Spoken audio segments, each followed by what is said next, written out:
All right, here's a good question. A student asked what the formula for lead 4 oxide would be. So, because there's a symbol here, it means it's a type 2 compound. So I would assume that lead would have two choices for the ion, and the choice that it's using is 4. So if I look up lead, it's right there. There's a 2 plus and a 4 plus version, but it has to use the 4 plus.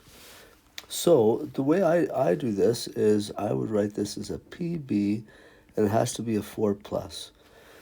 And then oxygen is over here, and since it's in this group here, everything in that column has a negative 2 charge. Everything in this column is a negative 1. Everything in this column is a negative 3. So oxygen's a 2 minus, so oxygen's a 2 minus. So now what I want to do is I want to balance those charges. So I have 4 pluses, and I only have 2 minuses.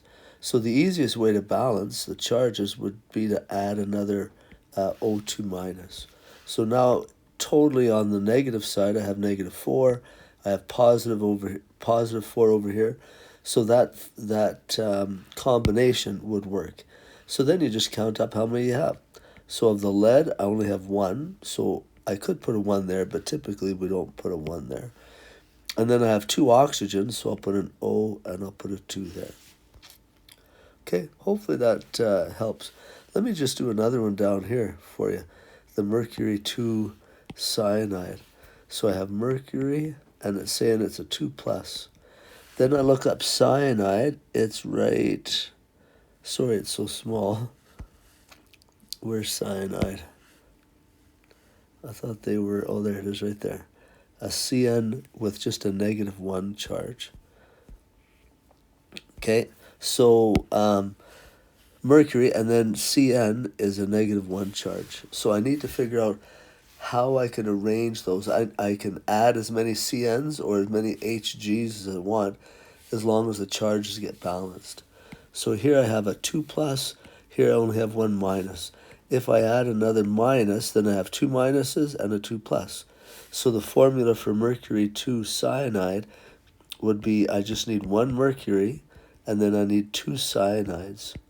Now I can't just put a 2 there because that sort of shows that there's 2 N's and not 2 C's.